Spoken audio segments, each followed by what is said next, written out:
Hello students. हम लोग metabolism के बारे में पढ़ रहे थे और मेटाबॉलिज्म के अंदर हमने स्पेसिफिकली मेटाबॉलिज्म ऑफ कार्बोहाइड्रेट के बारे में बात करनी शुरू करी थी लास्ट लेक्चर के अंदर। और इस लेक्चर के अंदर हम पढ़ेंगे ग्लाइकोलाइसिस के बारे में। तो लास्ट लेक्चर के अंदर हम जब पढ़ रहे थे कि कार्बोहाइड्रेट्स का जब मेटाबॉलिज्म होता है तो कार्बोहाइड्रेट्स हमारे पास क्या आ जाते हैं। कार्बोहाइड्रेट्स जनरली हमारे पास कॉम्प्लेक्स फॉर्म की शुगर्स होती हैं और शुगर्स में हमारे पास या तो हम डायरेक्टली जब फूड के अंदर इंजेस्ट करते हैं या तो हम डायरेक्टली ग्लूकोज इंजेस्ट कर लेते हैं या फिर स्टार्च, सुक्रोज, फ्रक्टोज, लैक्टोज हमारे पास हमारे जो बेसिक शुगर्स हैं। और ये जो सारी शुगर्स है ये क्या होती है हमारे पास बॉडी के अंदर हमारे पास ग्लूकोज के अंदर कन्वर्ट हो जाती है, राइट। और आगे जो हमारे पास फर्दर इनकी डिग्रेडेशन है या मेटाबॉलिज्म का प्रोसेस है या कैटाबॉलिज्म का प्रोसेस है। अब ग्लूकोज के अंदर क्या होता है हमारे पास हमारे ग्लूकोज की ऑक्सीडेशन हो जाती है पायरूवेट के अंदर, राइट। तो या तो हमारे पास ग्लूकोज की ऑक्सीडेशन होके पायरूवेट बन जाएगा या फिर बॉडी के अंदर लैक्टिक एसिड बन जाता है। अब पायरूवेट और लैक्टिक एसिड का अगर आपको ध्यान हो थोड़ा सा तो आपने कभी अगर सुना हो तो जो हमारे पास बहुत ज़्यादा एक्सरसाइज करने पे सडनली हमारे पास बॉडी के अंदर क्रैम्प्स पड़ जाते हैं। तो वो क्रैम्प्स जब होते हैं तो क्यों होते हैं कि हमारे पास बॉडी के अंदर जो एनर्जी प्रोवाइड कर रहा है वो एनर्जी कहाँ से आ रही है हमारे पास ग्लूकोज से। ग्लूकोज ब्रेक डाउन हो रहा है, एटीपी की जनरेशन हो रही है और हमारे पास क्या हो रहा है हमारे पास रिलीज हो रही है एनर्जी और उस एनर्जी को हम कंज्यूम कर लेते हैं, राइट। तो जब हमारे पास जब एक्सरसाइज के टाइम पे हमारी बॉडी के अंदर ऑक्सीजन की डिमांड बहुत ज़्यादा इंक्रीज हो जाती है। अब ये जो प्रोसेस है हमारे पास ग्लूकोज की ऑक्सीडेशन का वो इनिशियली हमारे पास एनारोबिक प्रोसेस है, मतलब बिना ऑक्सीजन के हमारे पास हो जाता है। लेकिन जो हमारे पास लास्ट स्टेप है जहाँ पे हमारे पास या तो पायरूवेट में कन्वर्जन होगी ग्लूकोज की या फिर हमारे पास लैक्टिक एसिड के अंदर हमारे पास कन्वर्जन होगी। तो जब हमारे पास ग्लूकोज जो है वो अवेलेबल नहीं होगा, जब हमारे पास ऑक्सीजन अवेलेबल नहीं होता यानी कि एनारोबिक कंडीशंस के अंदर हमारे पास ग्लूकोज क्या होता है लैक्टिक एसिड के अंदर कन्वर्ट हो जाता है। और जब लैक्टिक एसिड की फॉर्मेशन की वजह से हमारे पास बॉडी के अंदर क्रैम्प्स होते हैं या फिर पेन होती है जहाँ पे हमारे पास लैक्टिक एसिड के अंदर एक्यूमुलेशन हो जाए, राइट।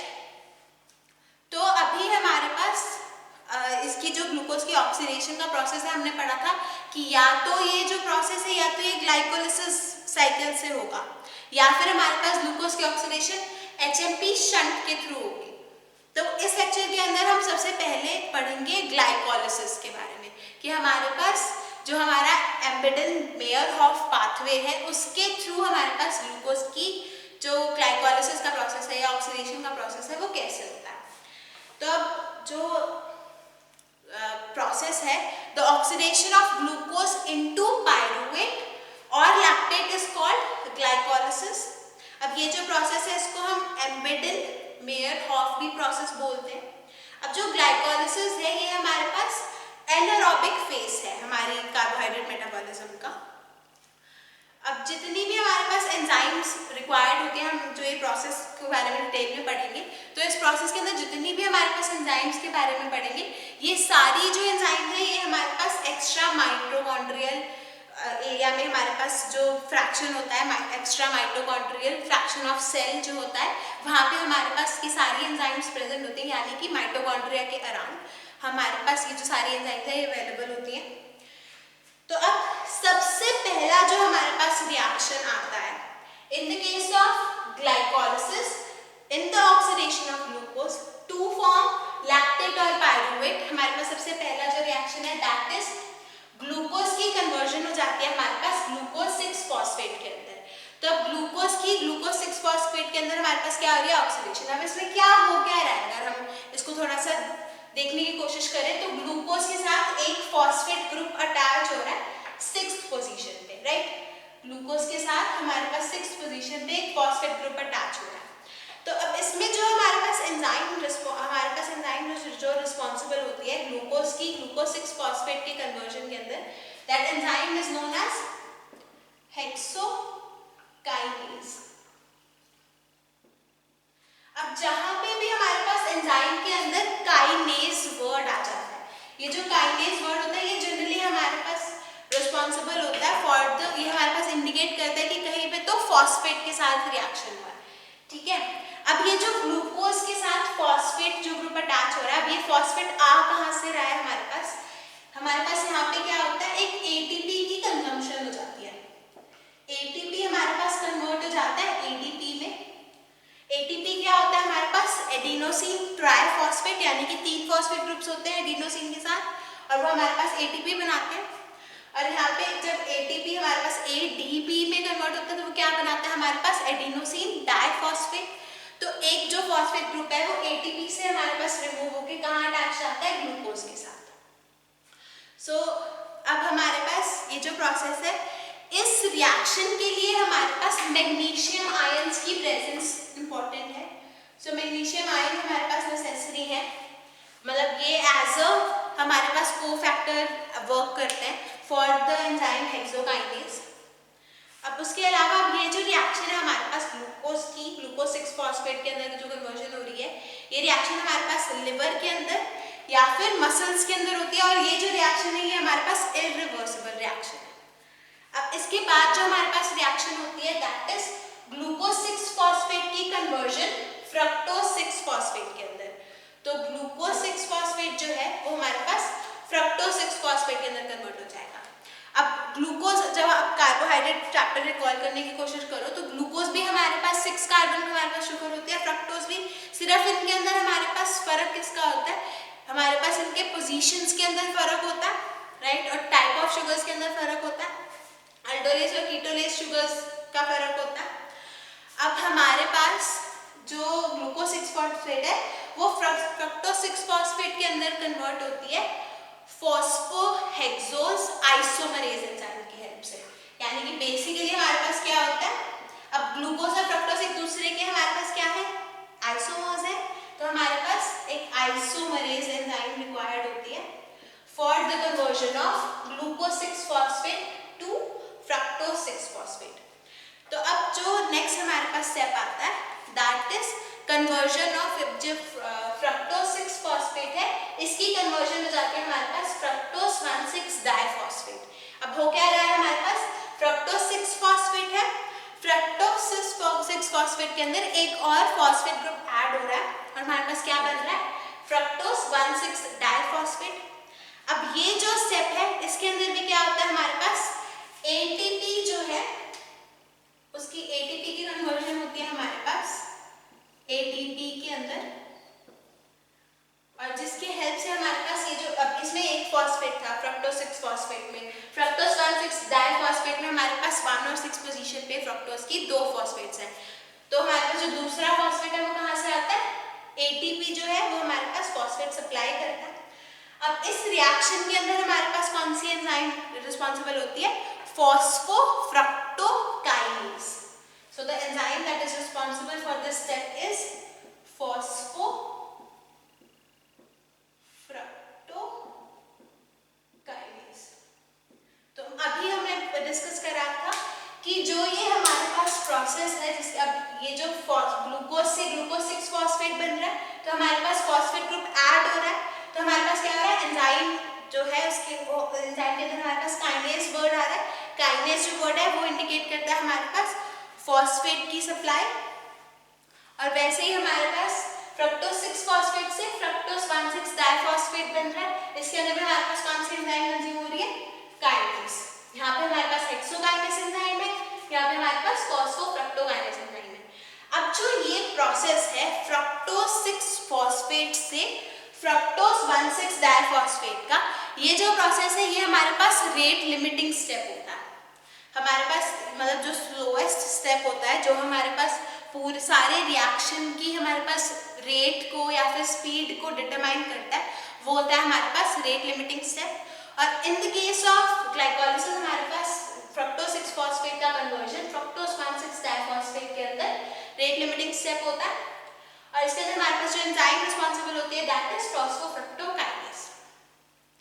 अब नेक्स्ट जो हमारे पास स्टेप आता है that is conversion of fructose 1,6 diphosphate into हमारे पास ग्लिसरल्डिहाइड 3 फॉस्फेट और डाइहाइड्रोक्सी एसीटोन फॉस्फेट। तो अब ये फ्रक्टोज 1,3 डाइफॉस्फेट होता है, इसके अंदर हमारे पास ब्रेक डाउन हो जाता है और ये क्या बना देता है, जब फ्रक्टोज 1,6 डाइफॉस्फेट जो है जब इसका ब्रेक डाउन होता है तो ये बना देता है हमारे पास ग्लिसरल्डिहाइड 3 फॉस्फेट और हमारे पास दूसरा ये डाइहाइड्रोक्सी एसीटोन फॉस्फेट बना देता है।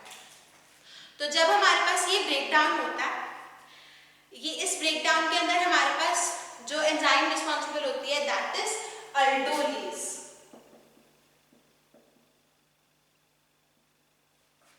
सो अल्डोलेज की हेल्प से हमारे पास क्या हो जाता है, फ्रक्टोज 1,6 डाइफॉस्फेट कन्वर्ट हो जाता है ग्लिसरल्डिहाइड 3 फॉस्फेट के अंदर और डाइहाइड्रोक्सी एसीटोन फॉस्फेट के अंदर। अब ये जो प्रोसेस है हमारे पास ग्लिसरल्डिहाइड 3 फॉस्फेट और डाइहाइड्रोक्सी एसीटोन फॉस्फेट, ये दोनों कंपाउंड्स की जो जनरेशन हुई है, ये दोनों ये हमारे पास इंटर कन्वर्जिबल होते हैं, यानी कि हमारे पास जो डाइहाइड्रोक्सी एसीटोन फॉस्फेट है वो हमारे पास ग्लिसरल्डिहाइड 3 फॉस्फेट के अंदर कन्वर्ट हो सकता है। ग्लिसरल्डिहाइड 3 फॉस्फेट जो है ये हमारे पास डाइहाइड्रोक्सी एसीटोन फॉस्फेट के अंदर कन्वर्ट हो सकता है। तो हमारे पास क्या हो जाता है, ग्लिसरल्डिहाइड 3 फॉस्फेट जो हमारे पास डाइहाइड्रोक्सी एसीटोन फॉस्फेट है, it gets converted into glyceraldehyde 3 phosphate और हमारे पास दो मॉलिक्यूल्स आ जाते हैं ग्लिसरल्डिहाइड 3 फॉस्फेट के। एक तो फ्रक्टोज 1,6 डाइफॉस्फेट जब हमारे पास ग्लिसरल्डिहाइड 3 फॉस्फेट के अंदर और डाइहाइड्रोक्सी एसीटोन फॉस्फेट के अंदर ब्रेक डाउन हुआ, ठीक है। फिर जो ये डाइहाइड्रोक्सी एसीटोन फॉस्फेट है ये क्या हो जाता है, ये हमारे पास कन्वर्ट हो जाता है ग्लिसरल्डिहाइड 3 फॉस्फेट के अंदर। तो जब हमारे पास ग्लिसरल्डिहाइड, अब हमारे पास क्या आ जाएगा, तो अगर इसको डायरेक्टली बताने की कोशिश करें तो क्या होता है हमारे पास, जो ये फ्रक्टोज 1,6 डाइफॉस्फेट है ये हमारे पास ग्लिसरल्डिहाइड 3 फॉस्फेट के दो मॉलिक्यूल्स बना देता है, राइट। और जो ये इंटर कन्वर्जन का प्रोसेस है इसके अंदर हमारे पास कौन सी एंजाइम यूज होती है, phosphotriose isomerase. So the enzyme which helps in the interconversion of dihydroxy acetone phosphate to glyceraldehyde 3 phosphate is phosphotriose isomerase.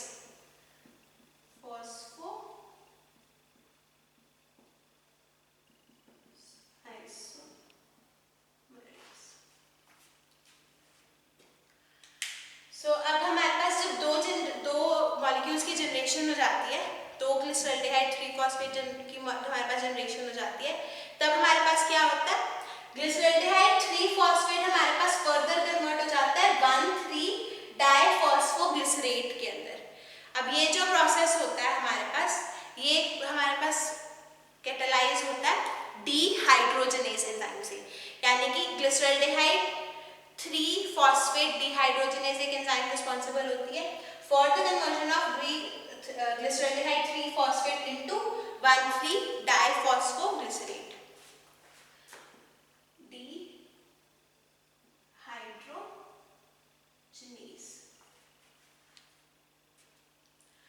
अब हमारे पास ये जो एंजाइम है हमारी ग्लिसरल्डिहाइड 3 फॉस्फेट जो हमारे पास एंजाइम है, फॉस्फेट डिहाइड्रोजनेज जो एंजाइम है, ये हम इसके वर्किंग के लिए हमारे पास एक कोएंजाइम या कोफैक्टर नेसेसरी होता है, जो कि होता है हमारे पास NAD। अगर आपको याद हो तो हमने पढ़ा, जब हम विटामिन के बारे में पढ़ रहे थे तब हमने पढ़ा था कि हमारे पास NAD की जनरेशन होती है, और जो ये NAD होता है ये हमारे पास बहुत important one of the factors है। ये एज अ कोएंजाइम वर्क करता है बहुत सारी जगह पे। हमने तब डिस्कस करा था कि ग्लाइकोलिसिस का पाथवे और सिट्रिक एसिड साइकिल के पाथवे में हमारे पास ये आएगा। तो अब ये जो NAD है, यहाँ पे क्या हो जाता है हमारे पास, NAD की रिडक्शन हो जाती है इनटू हमारे पास NAD जो है उसकी रिडक्शन हो जाती है into NADH plus H positive के अंदर। और ये जो हमारे पास NADH जो ये फॉर्म होता है, NADH हमारे पास क्या होता है, जब ये इलेक्ट्रॉन ट्रांसपोर्ट चेन के अंदर हमारे पास एंटर करता है तो NAD हमारे पास फर्दर जनरेशन करता है 3 मॉलिक्यूल्स ऑफ ATP की। So 1 NAD is equal to 3 ATP, right. और अब हमारे पास अगर आप ध्यान दोगे तो हमारे पास यहाँ से क्या हो गया था, फ्रक्टोज 1,6 डाइफॉस्फेट अगर हमारे पास दो ग्लिसरॉल्डिहाइड 3-फॉस्फेट इस पाथवे के अंदर एंटर कर रहे हैं और इसके ऊपर ग्लिसरॉल्डिहाइड 3-फॉस्फेट डिहाइड्रोजनेज एंजाइम जब एक्ट करती है तो वो क्या बनाएगी, हमारे पास दो 1,3 डाइफॉस्फोग्लिसरेट की हमारे पास जनरेशन होगी। और जब हमारे पास दो 1,3 डाइफॉस्फोग्लिसरेट की जनरेशन होगी तो वैसे ही हमारे पास क्या हो जाएगा, दो NAD की जनरेशन होगी। और दो NAD की जनरेशन होगी तो वो हमारे पास क्या करेगी, 6 ATP की जनरेशन हो जाएगी। तो अगर हम थोड़ा सा कैलकुलेशन करने की कोशिश करें इस स्टेप तक, तो हमारे पास एक ATP का मॉलिक्यूल यहाँ पे कंज्यूम हो रहा है फॉर द यहाँ पे काइनेज की जो हमारे पास फॉस्फेट जो अटैच हो रहा है, और उसके अलावा हमारे पास ये जो फ्रक्टोज 6-फॉस्फेट से फ्रक्टोज 1,6 डाइफॉस्फेट का जो प्रोसेस है इसके अंदर भी हमारे पास एक ATP कंज्यूम हो रहा है। लेकिन ग्लिसरॉल्डिहाइड 3-फॉस्फेट से जब 1,3 डाइफॉस्फोग्लिसरेट बनता है तब हमारे पास 6 ATPs की जनरेशन होती है once the NAD enters the electron transport chain. अब उसके बाद हमारे पास नेक्स्ट जो प्रोसेस आता है दैट इज 1,3 डाइफॉस्फोग्लिसरेट की कन्वर्जन हो जाती है 2-फॉस्फोग्लिसरेट के अंदर। अब जब 1,3 डाइफॉस्फोग्लिसरेट की कन्वर्जन होती है हमारे पास 3-फॉस्फोग्लिसरेट के अंदर, तो एंजाइम हमारे पास रिस्पॉन्सिबल होती है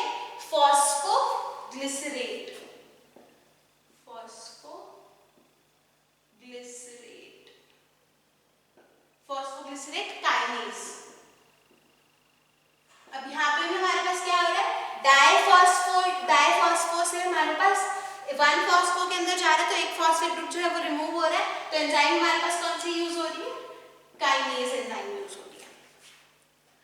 अब इसके अलावा हमारे पास फिर क्या होता है, 2-फॉस्फोग्लिसरेट से हमारे पास कन्वर्जन हो जाती है। अब पहले हमारे पास 1,3 डाइफॉस्फोग्लिसरेट से ये जो प्रोसेस है इसके अंदर पहले हमारे पास 2-फॉस्फोग्लिसरेट का जनरेशन होता है, तो 1,3 डाइफॉस्फोग्लिसरेट से हमारे पास 3-फॉस्फोडाइग्लिसरेट बनता है और उसके अंदर हमारे पास जनरेशन होती है उसके अंदर हमारे पास क्या हो जाता है, फॉस्फोग्लिसरेट काइनेज एंजाइम यूज होती है। 3-फॉस्फोग्लिसरेट से हमारे पास क्या होता है, 2-फॉस्फोग्लिसरेट की जनरेशन होती है और 2-फॉस्फोग्लिसरेट और 3-फॉस्फोग्लिसरेट के अंदर हमारे पास आइसोमरेज एंजाइम यूज होती है। अब ये जो प्रोसेस है हमारे पास 1,3 डाइफॉस्फोग्लिसरेट का और कन्वर्जन इनटू 3-फॉस्फोग्लिसरेट जिसके अंदर हमारे पास काइनेज एंजाइम जो है वो यूज हो रही है, इस प्रोसेस के अंदर हमारे पास 2 ATPs का जनरेशन होता है।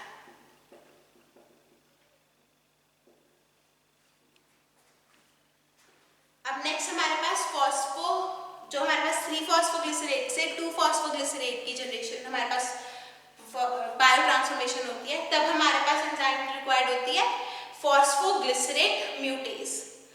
फिर उसके बाद हमारे पास क्या हो जाता है, एक बार फिर से आप ध्यान से सुन लो कि होता क्या है। हमारे पास ग्लिसरॉल्डिहाइड 3-फॉस्फेट हमारे पास दो मॉलिक्यूल ऑफ ग्लिसरॉल्डिहाइड 3-फॉस्फेट हमारे पास बनते हैं फ्रक्टोज 1,6 डाइफॉस्फेट से।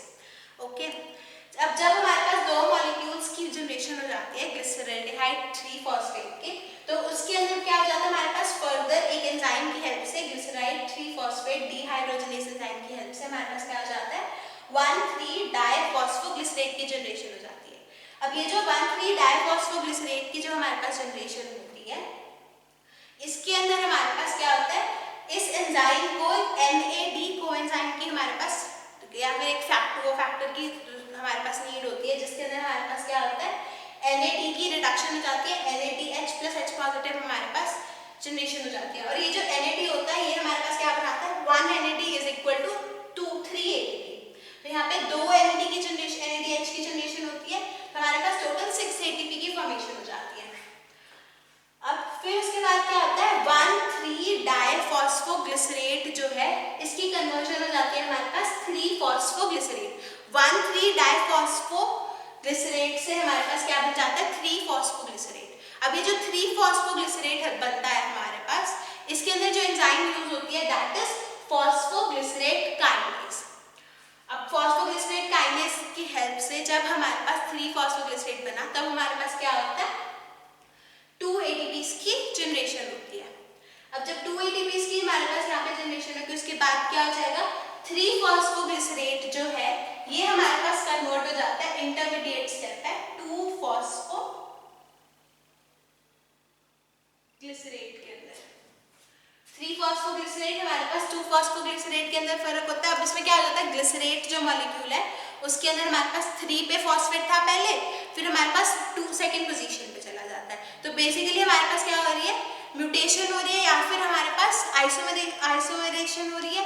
तो आइसोमराइजेशन हो रही है, तो इसके अंदर हमारे पास जो एंजाइम है वो कौन सी रिस्पॉन्सिबल होती है, फॉस्फोग्लिसरेट म्यूटेज। ओके, अब नेक्स्ट जो हमारे पास स्टेप आता है दैट इज 2-फॉस्फोग्लिसरेट से फॉस्फोइनॉल पायरुवेट की जनरेशन। अब ये जो हमारे पास 2-फॉस्फोग्लिसरेट से जब हमारे पास फॉस्फोइनॉल पायरुवेट की जनरेशन होती है तब हमारे पास एंजाइम रिस्पॉन्सिबल होती है इनोलेज। तो यहाँ पे हमारे पास जो एंजाइम रिस्पॉन्सिबल है दैट इज इनोलेज, और यहाँ पे हमारे पास एंजाइम रिस्पॉन्सिबल है म्यूटेज। सो नेक्स्ट जो हमारे पास स्टेप आता है दैट इज फॉस्फोइनॉल पायरुवेट का कन्वर्जन इनॉल पायरुवेट में। अब जब हमारे पास फॉस्फोइनॉल पायरुवेट का कन्वर्जन इनॉल पायरुवेट के अंदर होता है तब हमारे पास अब क्या हो रहा है, दोबारा से फॉस्फो ग्रुप रिमूव हो रहा है हमारे पास, फॉस्फोइनॉल पायरुवेट से इनॉल पायरुवेट बन रहा है। तो हमारे पास एंजाइम जो रिस्पॉन्सिबल होती है that is phosphoenol pyruvate kinase enzyme या फिर पायरुवेट काइनेज एंजाइम। और इसके अंदर भी हमारे पास क्या होता है, 2 मॉलिक्यूल्स की 2 एटीपीज की जनरेशन होती है। अब उसके बाद हमारे पास क्या हो जाता है, इनॉल पायरुवेट जो है वो कीटो पायरुवेट में कन्वर्ट हो जाता है। अब ये जो रिएक्शन है हमारे पास बेसिकली इनॉल फॉर्म से इनऑल फॉर्म से डबल बॉन्ड और अल्कोहल वाली फॉर्म से हमारे पास क्या हो जाता है, कीटोन फॉर्म में कन्वर्ट हो जाता है पायरुवेट। और हमारे पास जो कीटो पायरुवेट है, अब यहाँ पे पायरुवेट की जनरेशन हो गई। अब ये जो प्रोसेस है कीटो पायरुवेट से हमारे पास लैक्टेट की जो जनरेशन होती है ये हमारे पास एनारोबिक कंडीशंस के अंदर होती है, और हमारे पास लैक्टेट डिहाइड्रोजनेज एंजाइम रिस्पॉन्सिबल होती है for the conversion of pyruvate to lactic acid. और यहाँ पे हमारे पास क्या हो जाता है, जो हाइड्रोजन एटम है वो NADH मॉलिक्यूल डोनेट करता है। और एरोबिक कंडीशंस के अंदर जब ऑक्सीजन की अवेलेबिलिटी होती है तब हमारे पास लैक्टिक एसिड की जनरेशन नहीं होती।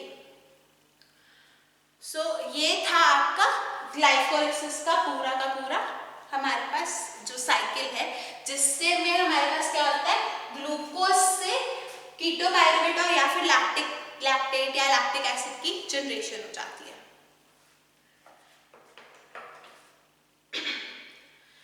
सो इसके बाद हमारे पास आता है एनर्जेटिक्स ऑफ ग्लाइकोलाइसिस।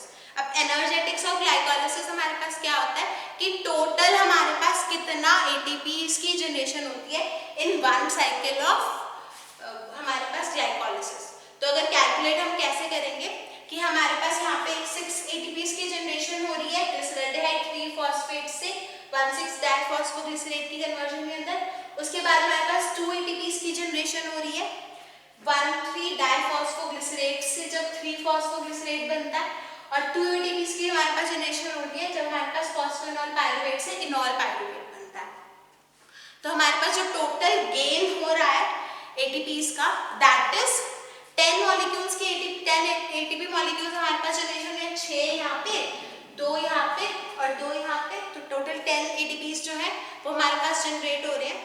लेकिन अब जो हमने फर्स्ट 2 स्टेप्स पढ़े थे, ग्लूकोज से जब हमारे पास ग्लूकोज 6-फॉस्फेट बन रहा था, फ्रक्टोज 6-फॉस्फेट से हमारे पास फ्रक्टोज 1,6-डाइफॉस्फेट बन रहा था, तब हमारे पास 2 एटीपी मॉलिक्यूल्स कंज्यूम हो रहे थे। तो हमारे पास जो टोटल जो सिंथेसाइज हुए एटीपी मॉलिक्यूल्स दैट इज 10, और हमारे पास कंज्यूम हुए इस प्रोसेस में 2, और इसी वजह से हमारे पास जो टोटल नंबर ऑफ एटीपी जो आएगा दैट इज 10 एटीपीज। तो हमारे पास क्या आ जाता है, 10 एटीपीज की हमारे पास 10 - 2 = 8 एटीपीज। तो हमारे पास टोटल 8 एटीपीज की जनरेशन होती है इस पूरे प्रोसेस के अंदर। So this is bioenergetics of glycolysis. अब ग्लाइकोलाइसिस के अंदर हमारे पास 2 इफेक्ट्स आते हैं, दैट इज एक आता है हमारे पास पैस्चर इफेक्ट। अब पैस्चर इफेक्ट क्या होता है, मैंने आपको जब हम ये पढ़ रहे थे तभी बताया का प्रोसेस है फॉस्फोफ्रक्टोकाइनेज की हेल्प से जो हो रहा है। ये जो प्रोसेस है ये हमारे पास रेट लिमिटिंग प्रोसेस है। और हमने पढ़ा था कि जो ये ग्लाइकोलाइसिस साइकिल है ये हमारे पास एनारोबिक कंडीशंस तक होती है, यहाँ तक हमारे पास एनारोबिकली होती है। और बाद में हमारे पास पायरुविक एसिड में कन्वर्जन के लिए हमें ऑक्सीजन की रिक्वायरमेंट होती है, और ऑक्सीजन ना हो तो हमारे पास लैक्टिक एसिड बन जाता है, राइट।